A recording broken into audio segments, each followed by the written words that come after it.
नमस्कार बंधुरा गौरीर किचेने सबाइके स्वागत।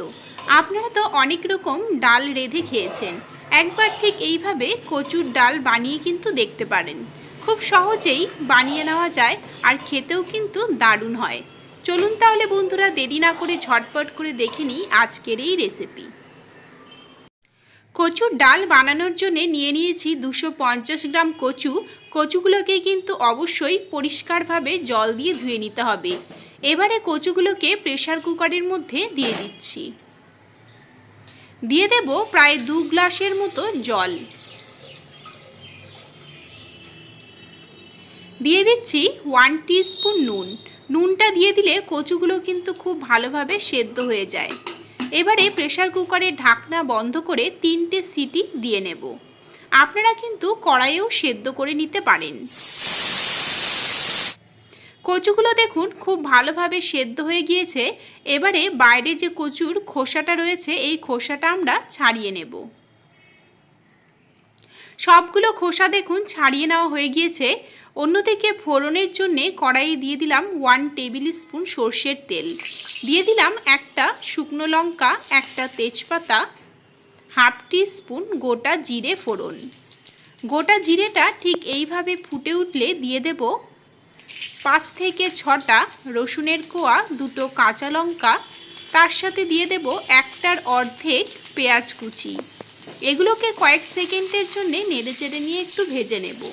তবে খুব বেশি কড়া করে ভেজে ফেলবেন না, তাহলে কিন্তু খেতে ভালো লাগে না। গ্যাসের ফ্লেমটা লোতে রেখেই 1 থেকে 2 মিনিটের জন্য ভেজে নিতে হবে। ভাজা হয়ে গিয়েছে দেখুন। এবারে আমরা এর মধ্যে দিয়ে দেব হাফ ইঞ্চি আদা পেস্ট। আদাটাকেও কয়েক সেকেন্ডের জন্য নেড়েচেড়ে নিয়ে ভেজে নিচ্ছি।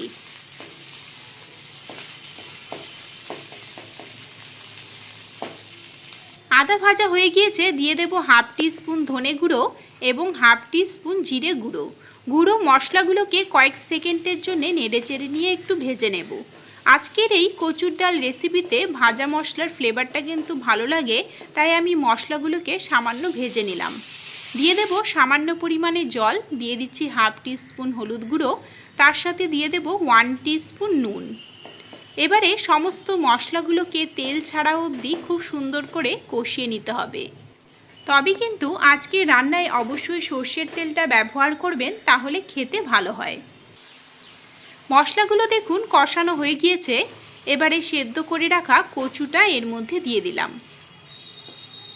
কচুটাকে খুন্তি দিয়ে ঠিক এইভাবে চটকে চটকে একদম কিন্তু ভেঙে দিতে হবে, যাতে খুব সুন্দর করে মশলাগুলোর সাথে মিশে যায়।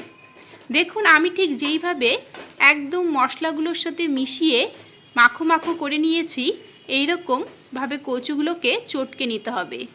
এবারে মশলার সাথেই কচুগুলোকে খুব সুন্দর করে মেখে নিতে হবে। এইভাবে খুন্তি দিয়ে কচুটাকে 1 থেকে 2 মিনিটের জন্য করে নেবেন, তাহলে দেখবেন কচুটাও কিন্তু হালকা ভাজা ভাজা হয়ে আসে। অনেক সময় আপনারা বলেন কচু খেলে গলা চুলকোয়। আমি যেভাবে কচুগুলোকে সেদ্ধ করে নিলাম নুন দিয়ে, সেইভাবে কচুগুলোকে সেদ্ধ করে এইভাবে কষিয়ে রান্না করবেন, তাহলে কিন্তু দেখবেন একদমই গলা চুলকোবে না। দিয়ে দিলাম প্রায় 2 গ্লাসের মতো গরম জল। আজকের এই কচুর ডাল রেসিপিতে অবশ্যই কিন্তু গরম জলটা ব্যবহার করবেন, তাহলে কিন্তু টেস্টটা ভালো আসে। ডালটাকে এবারে নেড়েচেড়ে নিয়ে 5 মিনিটের জন্য ফুটিয়ে নেব। ডালটা দেখুন ফুটে উঠেছে।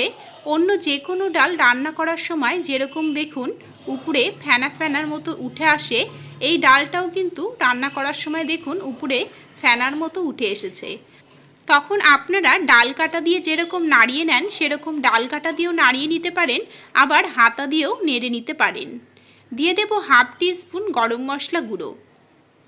আজকের এই ডালটাতে অবশ্যই কিন্তু গরম মশলার গুঁড়োটা ব্যবহার করবেন, তাহলে কিন্তু ডালটার টেস্টটা আরও বেশি ভালো আসে। নেড়েচেড়ে নিয়ে 1 থেকে 2 মিনিটের জন্য ফুটিয়ে নিচ্ছি।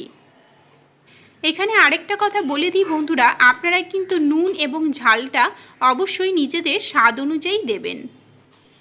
ডালটা দেখুন ফুটে উঠেছে। এবারে আমরা এর মধ্যে দিয়ে দেব খুবই সামান্য পরিমাণে চিনি। চিনি দিয়ে আর বেশি ফোটাবো না, এবারে আমি গ্যাসের ফ্লেমটা বন্ধ করে দিচ্ছি। তাহলে বন্ধুরা, আজকের এই কচুর ডাল রেসিপিটি আপনাদের কেমন লেগেছে আমাকে অবশ্যই কমেন্ট করে জানাবেন। ভালো লাগলে আমার চ্যানেলটিকে সাবস্ক্রাইব করে নেবেন, লাইক ও শেয়ার করবেন। এরকমই আরও অনেক রেসিপি আমার চ্যানেলে রয়েছে, যেগুলো লিঙ্ক ডেসক্রিপশন বক্সে দেওয়া আছে, অথবা আপনারা আমার চ্যানেল ভিজিট করলেও দেখতে পারবেন। তাহলে বন্ধুরা, আজকের মতো এখানেই শেষ করছি। দেখা হবে নেক্সট রেসিপি নিয়ে। ভালো থাকবেন, ভালো রাখবেন, ভালো ভালো খাবেন। নমস্কার।